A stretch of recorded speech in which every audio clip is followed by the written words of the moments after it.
AM 1220 KHTS HometownStation.com. Earlier today, I mentioned when I first came on the air, one of the first songs we played was something called American Kids. And I made the comment that one of the toughest things we do, one of the toughest jobs I've ever had, is raising a child. Here in the Santa Clarita Valley, it can be made even slightly more challenging because we are kind of a small community. I've often said it's like Mayberry RFD. We are small. We are very, very interconnected. With me today, I have Kim Goldman, who's here from the SCV Youth Project, and Soraya Avalos from the Child and Family Center. Ladies, welcome to the studio. Thank you. Thank you. We're here to talk about something that's taking place in our valley. It's really taking place all over America. But the fact that here, where I have to be honest, I'm a resident of 20 years. I've raised my children in what I consider to be one of the best hometowns ever. And we have now been touched by something that has been a national conversation that's affecting our kids. And it has to do with the internet. We are no longer just the small community we thought we were. We are actually connected by this wicked tether that is the internet that takes our kids from our backyards on occasion all over really the world. And we've had an incident where our kids think they're safe. They will send material via social media, whether it be Twitter, Instagram, and it doesn't stop here. It goes on, and it's hard to take away. And I'm so happy the two of you are here to talk to me as a mother. It was one of my greatest fears with my own daughter, and still my son, who still is learning parameters of what's safe, what's okay, what's not okay, and to have that conversation, even to open that door. Yes, here's your phone, here's your camera on your phone, here's your computer, here's Skype, here's your opportunity to connect with your friends, with the world. And I try to teach them to make good choices, but every now and then a kid makes a bad choice. What do we do when that happens? Kim, can you tell me, in your experience, when you find out one of our kids has done something that really is pretty self-injurious behavior by pushing that material out into the world, taking inappropriate photos or sending inappropriate, and if they do that and it gets in the wrong hands and someone else uses it as a tool, what do we do? How do we talk to them about this? Well, actually, for us at the Youth Project, this is not the first time we've heard of this. We do a lot of presentations and conversations and groups, discussions with our kids about the dangers of the internet and how permanent this kind of behavior can be once obscene material or, what is now deemed child pornography ends up on our social media. Our kids are plagued with it, and this is, like I said, not the first time. Snapchat is another form that we didn't mention earlier, that kids are able to take images of themselves. I mean, you think about when we were growing up, going to date myself, back in the 70s and 80s. We did 7 minutes in the closet, right, or 7 minutes in heaven, and you could flash what you needed to flash, and nobody knew past the blinking of the eye. But now that flash is so easily transferred to everybody with a quick text message. And last night, on Twitter, we were able to see how quickly that spread and how devastating it can be to people that are affected by it. And the viciousness of it. I was going to mention, too, that even back in the day when you and I had something like the 7 minutes in the closet, there's also the occasions where there were no 7 seconds or whatever it is. Someone just said they did it. Right. And now you have that vicious rumor you're trying to squelch. These kids there's actually the photo. There's actually the name. And I have to believe that the vicious spread of it is very much like a psychological virus that now someone else gets a hold of that, and it no longer stops in that small section. They're using it as a tool. Well, our kids today are, they're a product of instant gratification, and everything happens in a millisecond, and they don't understand the consequences of it and the ramifications of those kinds of behaviors. I mean, we talk a lot now about the fact that it's illegal. It's a felony to be disseminating that information between each other, teen to teen. Even if you think you're doing it to your boyfriend and somebody gets a hold of it, that's child pornography. Right, that's where the issue comes in, the fact that you're talking about kids who are under 18. If you are just now listening, if you go to HometownStation.com, I tell you this every day. If you want to stay in touch with what is going on in your valley, you can't ask for a better news source than HometownStation.com. There is an article about Santa Clarita Valley teens allegedly posting nude Twitter pics of underage students. And our sheriff's department is on this, and they are making the best effort they can to deal with this material, to deal with this issue, to make this go away. But there has to be a conversation, and I often wonder, where do those conversations come from? I remember when I was sending my kids to school, the question was, who teaches your kids morals? Who teaches your kids values? Okay, that should come from the home. Once upon a time, it came from mom, aunties, uncles, cousins. I remember being so incredibly fearful of my cousins, because if I messed up, it wasn't my close family that was going to hurt me. It was my cousins. You don't disrespect the family. Right. We can't expect teachers to do this. And no, it's not their job. But I have often said that whole phrase, "it takes a village." I wonder sometimes, how do we start these conversations? Where do they begin? And Soraya, do you have a thought on that? Absolutely. Thank you for having me on. I'm from the Child and Family Center. I'm an MFT intern there. The technology is here. We have to be able to teach our young children and young teens how to utilize this. We don't want for them to be exposed to the material. We want them to be able to navigate this, but the dialogue has to be open. Parents have to find the opportunity to really teach them safety. Teenagers on a developmental level, they have that instant gratification. They don't have that ability to look at the future. Right. And so we as parents have to set those limits for them, teach them personal safety, let them engage them in conversation, whether it's driving them to school, whether it's shopping for clothes, groceries. You have to engage them. Every time you have that audience, use it, And I used to tell my kids, if you can hear the sound of my voice, I'm going to use it as a teaching moment. Well, one of the things that, Soraya, you make a good point that it has to start from home, but I often hear parents not knowing how to have those conversations. Right. Or the Child and Family Center is really good at connecting those dots for people and bridging that line of communication, but often our parents don't know. And we posted something a handful of months ago about the dangers of certain websites and social media. It has changed drastically now, because what was popular 6 months ago is far gone, and so now we're trying to keep up as quickly as we can to keep up with the things that are important to kids. I mean, Facebook used to be so important. It's like day of the past now to do Facebook. Now it's all these other things. So how do you expect our parents? But at what point is the machine not the problem? Because we're always a problem. I think parents are afraid, to be frank, to step up and to take on that leadership role. Right. And so it's about empowering parents. It's about letting them know that it's okay to set limits. If you see a particular image, why don't you use that as a conversation and say, what do you think are the consequences of having that image? What do you think other people might perceive you? What image do you want to portray? Dialogue is critical. It's important. It's vital. Because, the Facebook, the Twitter, the Snapchat, the Instagram, that's going to constantly be evolving. It's here. And so that, I often think, like, for my kids, I know it's been a deal. At what age do you allow them to have access to that? Because I know at one point, Facebook, there was an age limit, but nobody paid attention to that. Or MySpace, where you have to be 18, and kids were lying right and left. People don't even pay attention to the NC ratings for movies. How do we expect them to pay attention to what the limits are on social media? So it is hard as a parent, I think, to say, all right, like when a cell phone became an issue with my kids, I have heard a lot of parents go, oh yeah, my elementary kid's got a cell. What? Why does your elementary kid have a cell phone with the camera and the ability to do all that? I think it's maybe too soon. And even when my kids were a little older, I mean, it was by 8th grade. You know what? I need to know where you are. I need to know. But it was still the limitations. I think for a lot of parents, they're losing that grip of what is, because they have it at that age. But once again, I want to utilize the word empowerment. The parents have so much influence on their children and on their teens.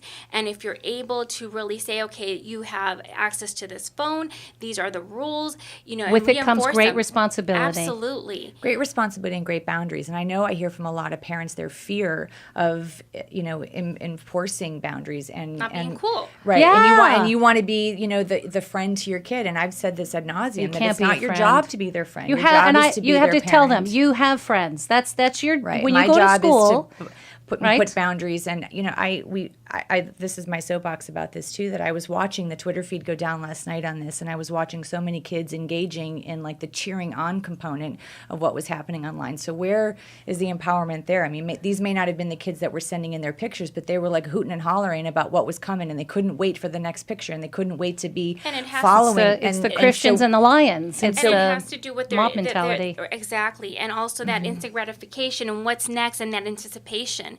And so as parents, I want to know what you're looking at, what you're doing, developing contracts. And I know it sounds silly, but even though it's important. As soon as they might say, I don't want to do this, I don't want to have a contract, but deep down inside, it sets these boundaries for these teens, and they are craving it, and they want They them. need it. And I think if you read even at a first blush, if you look at a headline, even about gang mentality, these kids who look for gangs, when they come out of that, they go, I was looking for the family. I was looking for someone basically to tell me what to do. And I think when you have that in the household, they do respect it. They don't like it. I remember, mouthing off to my family and being unhappy, but that's part of being a kid. You're still, it's like being a kitten in the house. You're tearing things up and you don't really know any better. And then when you learn the rules, life's kind of good being a house cat. And I told my kids that when they were very young. You're not going to like the rules. You're not going to like me very much for a few years. You're going to go through junior high, and I'll tell you what, you can say whatever you want to your idiot friends, because I do love them.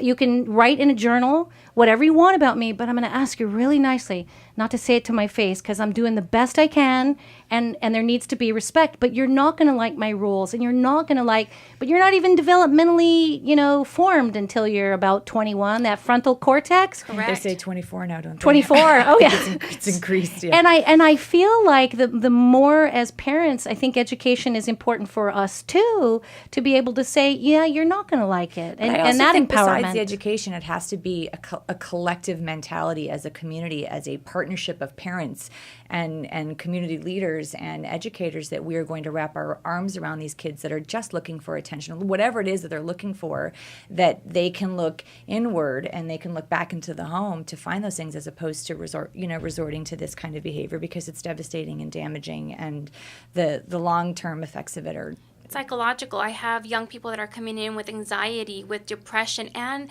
they're at a higher risk for suicidality, and that's a major concern. We are going to talk about this when we come back.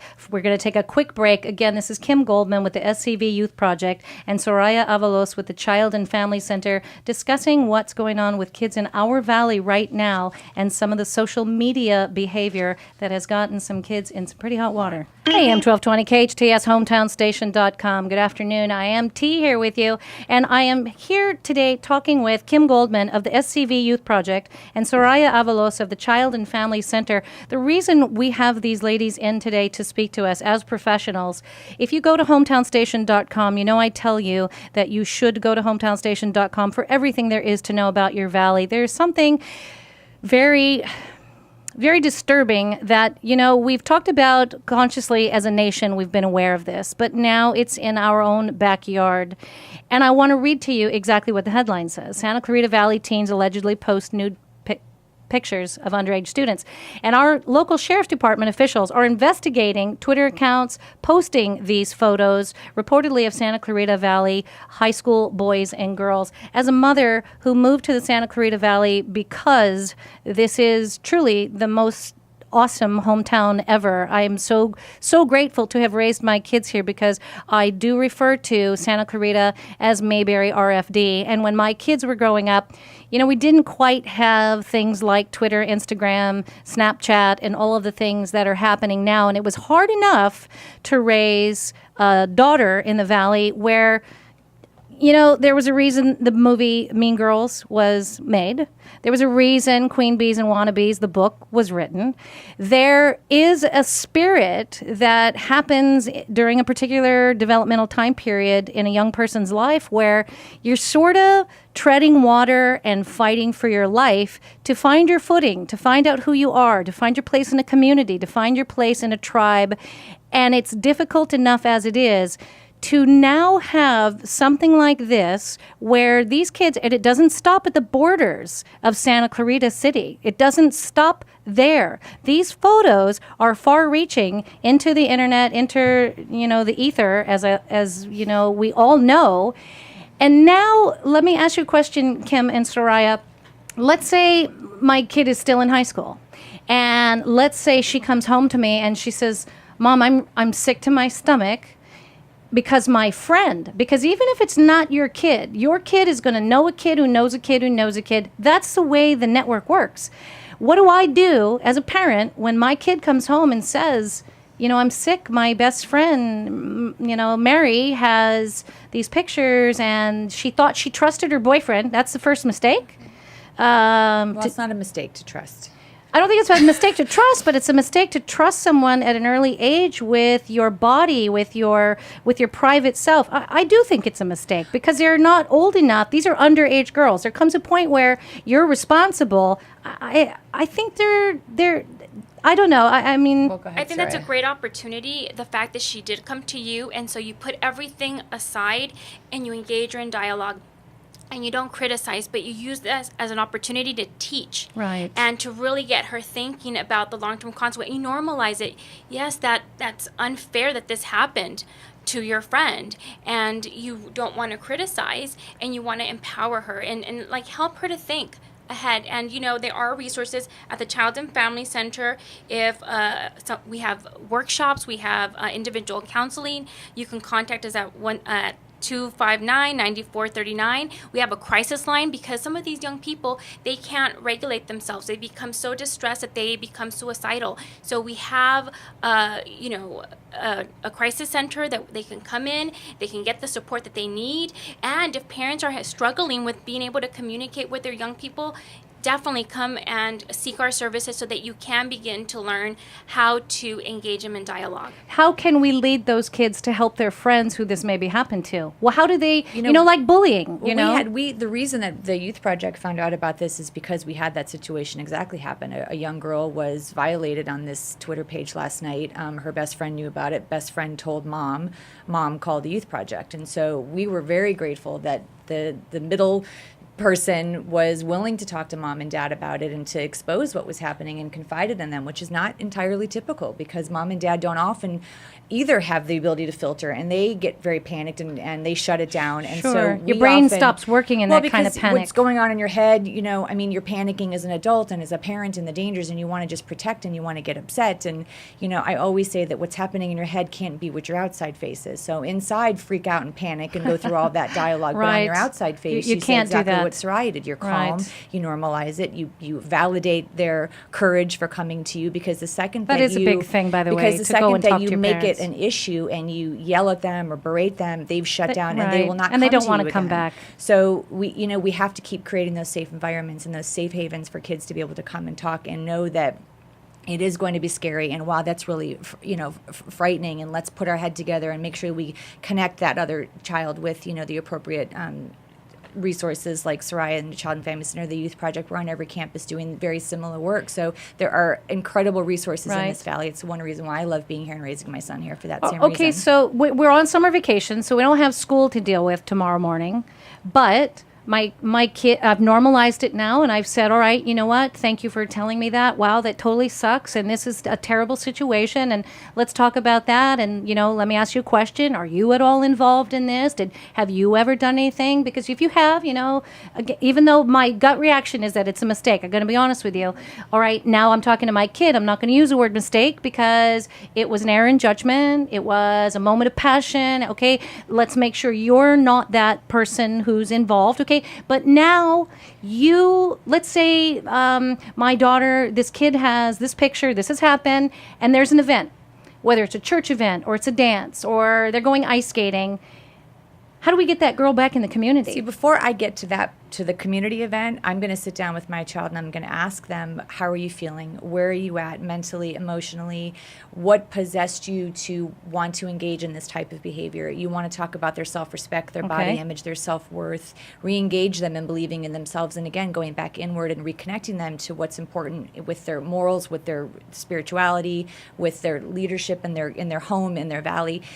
We need to, like, again, put your arms around them and remind them that they are worth more than the quick 10-second shot that they sent out into the world that then was used against them. But our kids are behaving this way, and why are they doing that? What is it about the behavior? I so want to talk about that when we come back, because I believe there are motivating factors that happen, of course, externally. We all want to blame Hollywood. We want to blame the Kardashians. We want to blame the faces that have actually done things like this in the past. But I think there's something a little deeper, and I would love to talk about that when we come back. Again, if you're listening, I'm speaking with Kim Goldman of the SCV Youth Project and Soraya Avalos of the Child and Family Center in regards to something that's taking place in our valley. It's taking place all over America, but it's now our soil. It's now our battle. It's now our conversation, because it's dealing with our kids. And I'm going to come back in just a moment and talk about that. AM 1220 KHTS.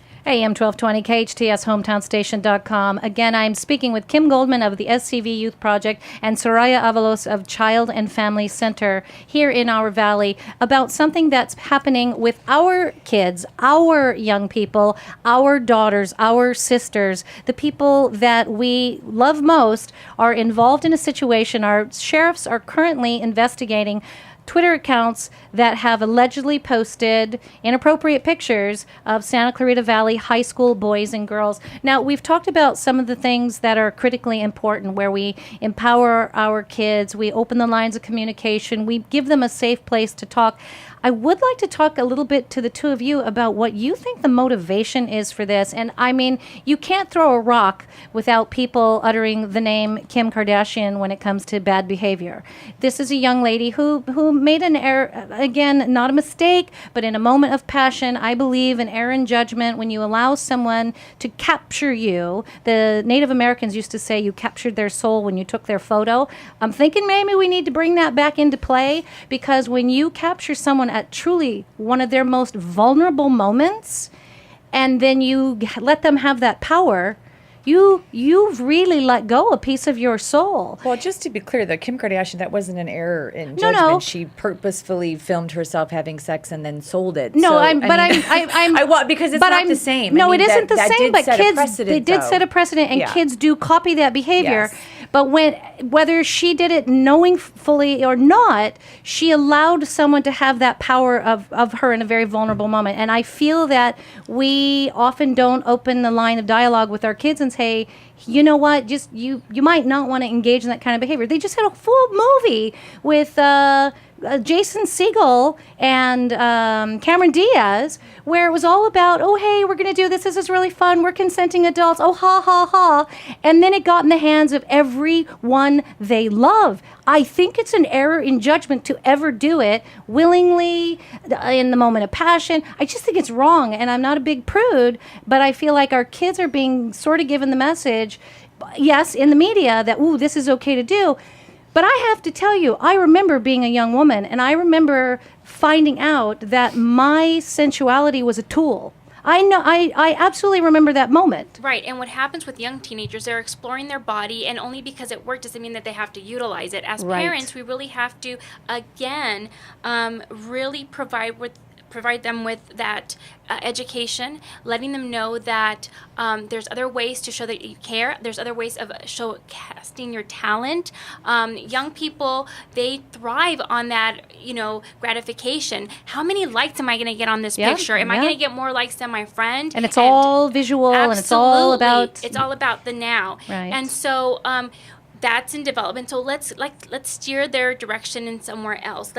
Let's promote healthier ways, healthier outlets, and let's talk about healthy relationships and self-respect. What does it mean to be in a healthy relationship? How do you set boundaries with your friends? We want to encourage a healthy self-esteem, and emotional intelligence is very important at this stage. Right. I also think, though, that, while we do all those things, until it turns against you, you don't know that you're not equipped with those things. So these kids in some of these situations thought maybe they had healthy boundaries, Thought they had it maybe together. they had trust with their friends and with their boyfriends, and thought that maybe their pictures were safe, whatever they were doing, until somebody not. turned against them. And then you're left with, how do I cope with betrayal and dishonesty and anger exposure? is a huge tool. And I mean, we see a Absolutely. lot of kids in our agency that are dealing with, depression and suicidality as well. And a lot of it comes from just not feeling connected, not feeling emotionally safe, mentally Right, safe, right. whatever the reasons are. But Right. when you give them, the social media access without boundary, without consequence, without ramifications for their behaviors, they don't know what else to do. And it's not that our Right. kids are waking up every day going, today I'm going to make a bad decision.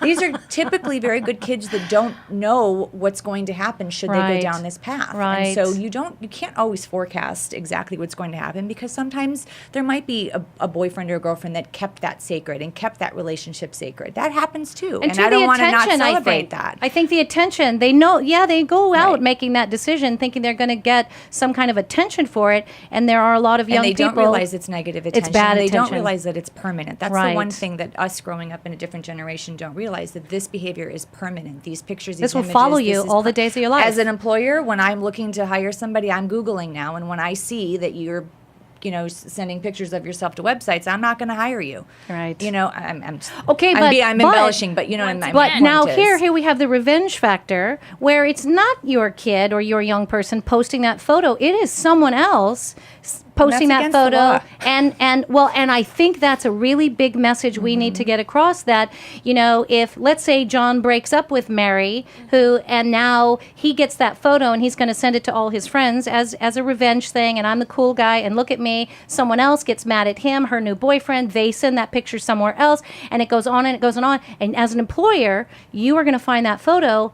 You don't know if that person posted But using it. that scenario, I'm also looking at that young person who thought it was acceptable, that thought it was ethical, moral, and any other adjective we want to use, to then forward that information on to Right. somebody else. Because Right. where was his moral compass aligned with? And what was he lacking that he thought it was acceptable to defame somebody in that regard, Right. and to exploit them in that way? I mean, Right. that's a whole other conversation. Again, it goes back to what I said earlier about the bystander issue. We see this constantly. There was just 3 days ago, a young girl was raped online, and her images are being passed around the internet. I am Jada. I mean, and this young girl, she's 16 years old. She's speaking out against it, but people are mocking her on the internet. They're mirroring the image of her found raped at a party and tweeting it all over the place. It's disgusting. But that's the culture that we live in now. That's So what how we are live going in. to- How do we battle that? And how do we teach our young men Yeah. on, again, going Right. back to healthy relationships? What does that mean? How do you treat young ladies? And sometimes the aggressor can be the ex-girlfriend. Yeah. And so it's about having ongoing dialogues. And the school, how is the school addressing this? Are we having conversations for parents at the school? Are we having conversations for the teens? Are we teaching them what it means to be in a healthy relationship, how to respect your friends, Right. and the values? What are our core values? So the bottom line is, critically important is that communication, keeping those, and the messages, communication and messages, and repetition. and repetition. You Because can't their just say- brain right. forgets. Oh, yeah. Again, the long term, they don't remember. We have to repeat and repeat and reinforce it. You came in and said your name. I had to say it 3 times, and now I will never forget it. And I think that's true with everything we ever learn in our lifetimes.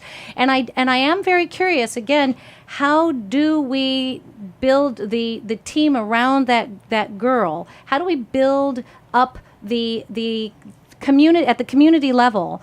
How do we teach our other kids to come in and say, you know what, that's not okay. And what's the dialogue we one of allow the them to say now on Facebook, on Twitter, and how do we get them to stand up and take a stand against what's happening to their friends and their peers? One thing I learned when I became a new mom is that someone told me, stop telling your kid that he's cute. You need to find I thought it was funny at the time, but they thought, you need kinda to good find advice. you need to find other adjectives, that he's smart, that he's creative, that he's Absolutely. compassionate, that he's Absolutely. worthy. So our girls are taught, oh, you're so pretty. Oh, those pants are so cute on you. Yeah, Oh, you're so yeah. gorgeous. You're so hot. And so Yeah. that's wonderful, but we forget to encourage women The and message men, but beyond. the message beyond, so that women girls themselves are not sexualizing themselves. Right. And I think that we can't just blame men for doing that, but our young girls are doing it to each other. They do it to each other, and their websites devoted to how you can look cute, how you can wear your hair, how you can do it. And it's like, and they wow. rate each other how hot you are. Yes, and that's not okay. Yeah. We're going to talk about that in a moment too. All those empowering tools that we can, continue to give the other kids so that they stand up for our community. Stay with us. We'll be back in just a moment with Kim Goldman of the SCV Youth Project and Soraya Avalos of the Child and Family Center. AM 1220, KHTS, hometownstation.com.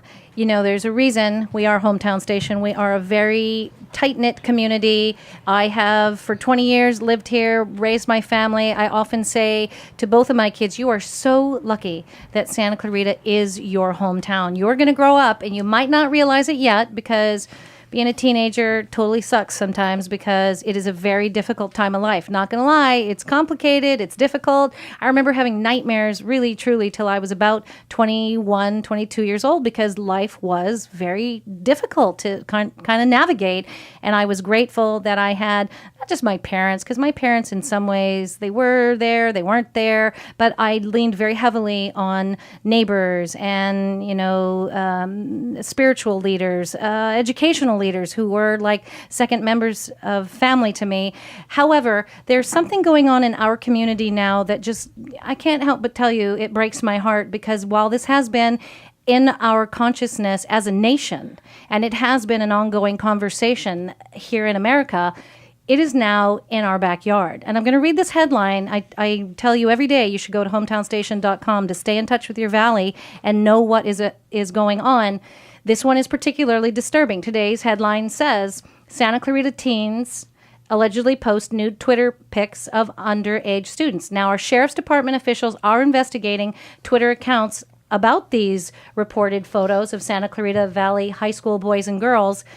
And we have two not only concerned members of our community, but also family members here in our valley who are at a level that's also helpful to our teens. We have Soraya Avalos of the Child and Family Center and Kim Goldman of the SCV Youth Project. Ladies, again, thank you for being here with me today during what is a very, I believe, watershed moment of our valley. How do we handle this? What are we going to do? I mean, we are in a state of panic because it just happened last night. And the two of you are involved in a way to help our youth, to help our families. And I would like to hear more about how you're doing that. So Kim, would you said that this information came to you last night through one of your kids. Right. I want to just point out that I, too, am very grateful that it is in the middle of the summer and that we do have some time before school starts to diffuse it and to repair. But, for the Youth Project, when we are up and running during the school year, we're active on all the campuses, engaging in conversation and doing outreach events. And Child and Family Centers partner with us on numerous ones. So, we try to get in front of our kids as often as we can. We do presentations at mostly the junior high campuses on internet safety and cyberbullying and healthy relationships and body image and all of those things to remind our kids from every angle we can that they're worth more than the 10-second image or the conversation that's happening online. And we try to disengage them from social media and re-engage them in interpersonal conversation and having a little bit more intimate relationships face-to-face. I mean, we now try to communicate with each other in 140 characters or less. Mom and dad are doing the same thing. So, it's kind of going back to old school roots where you sit around the dinner table and you have conversation, you ask what's going on, you engage, you ask them what their day was like, who their friends are, where are you spending your time, and you set limits and you set boundaries. I mean, last night I had a perfect example. I felt terrible for my poor son. I got wind of this during his basketball practice, and I was very busy trying to figure out what we could do as an agency to help remedy this. And I ignored him for a good 2 hours last night while I tried to figure this out. And then I went up and spoke to him and I said, babe, I'm sorry that I was busy. And he said, Mom, what's going on? And I'm very careful with my kid because he is 10. But I use every opportunity I can to teach him something as much as I can. And I told him that there were some not less than savory pictures that went up online. And he said, Mom, why would kids do that? And we had a whole conversation about why people do that. And I said, and I saw people on there, kids I knew and families that I knew, and that was really upsetting to me. And I said, and I engaged in conversation with some of those people. And he said, you did? And I said, honey, I've got eyes everywhere. And he looked at me and he said, you do? And I said, I have eyes everywhere. And he laughed at me, but I said, just know that whenever you're out in the community, people are looking out for you. And that's something that I want to keep perpetuating in our valleys. I think it's the best thing ever. We owe it to each other. My daughter called us the mommy mafia. Yeah. And another friend of mine said that her daughter once rode her skateboard down and she got a phone call without a helmet. And she got a phone call that her daughter was seen. And so when her daughter got home, the mother said, and she's like, do you know the pressure I live under in this community that everybody knows what I'm doing?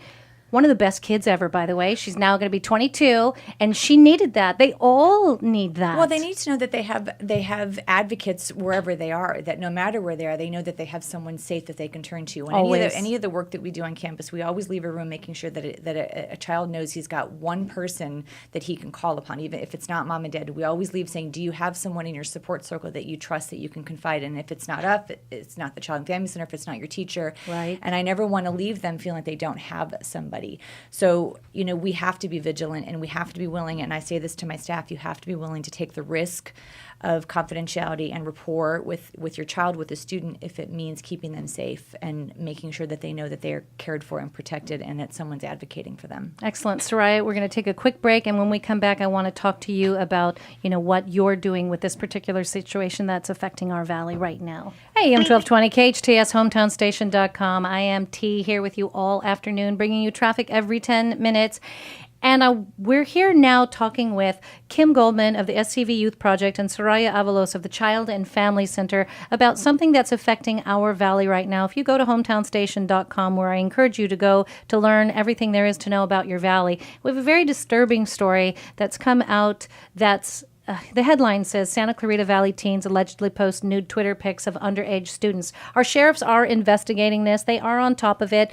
But right now, what we're talking about here today is our young people who have either engaged in this activity or they are somehow encouraging it or not standing up saying this is wrong, which is a true concern. And I wanted to talk to you, Soraya, about how you are dealing or how you would be dealing with these kids right now who are embroiled in the middle of this, either as the alleged victims of this or the other students who might be somehow involved as peers with these kids. Well, at the Child and Family Center, we have different programs available. We're always partnering up with sister agencies. We're partnering up with community centers. We're partnering up with the library to provide support groups for teens. We are doing outreach and engagement. We also provide classes for parents in Spanish, again, because we want to really educate the parents and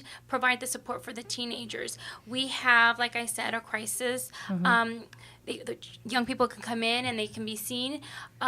We're letting our staff members know what's going on so that if one of our clients come in and they're having anxiety or they're depressed, they can address it in a therapeutic way. Again, it's about providing support. It's about empowering our youth. It's about praising for positive behavior, giving them pro-social outlets, and again, encouraging parents to monitor and set those limits.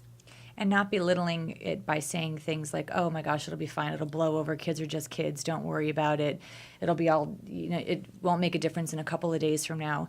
That's not what's happening, because the damage is done, and that scar is now forming on those kids. And again, I go back to what we've all said is empowering and educating, and the monitoring is a big, huge thing. There are parents that are afraid to get in the mix of what their kids are doing because they want to give their kids independence. Well, kids have to earn independence. They're not just born with it. They have to earn it. And I think and that it's is about trust within parent and child, too. Kids don't know how to trust unless you teach them in some way. Some of it's inherent, but you also have to teach them the boundaries of that. And you talked a little bit earlier about it's a mistake to trust.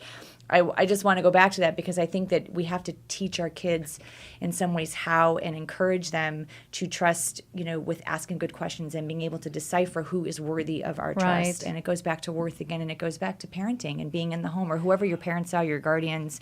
We can't be afraid to have those tough conversations. And something else that we also need to be aware of as a parent is, monitoring the time. A lot of young people are on the social medias for hours and hours, and they just can't wait to get the next fix. It's like a guess drug. What? When you see a negative remark, you need to help your child to disengage. Turn that off, move away, do something active.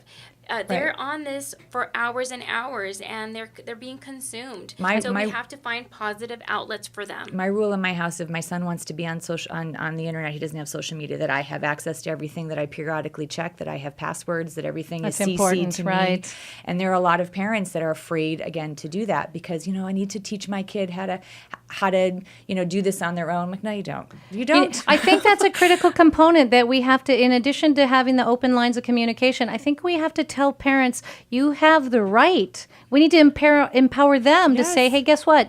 You get to, be that person who has the power in the household, and you don't have to be their friend. If you have to create a Twitter account so that you can monitor what your kid is doing, then you create a Twitter account. And if your kid wants to have a Twitter account, then you need to make sure that you follow each other. That just has to be the rule. I'm sorry. That'll be the next business. On Facebook, the social media babysitting. But I do believe that has to happen. No, I agree with you. And if your absolutely. kid doesn't want you to be a part of it, then there's something they're hiding. There's a reason you don't. Yeah, if you don't want your parents to know what you're doing, you're probably doing something you shouldn't be doing. Right, and stay on top of it because it changes in a millisecond. Critically important. Will you both give me your website so that everyone can have the opportunity to reach out to you? This is a conversation that's very likely happening right now in households where people may want to reach out or get more information about if their kid is either involved or giving them the tools. I think it'd be really wonderful for them to communicate with you. So, Soraya? Yes, absolutely. We're at the Child and Family Center. Our website is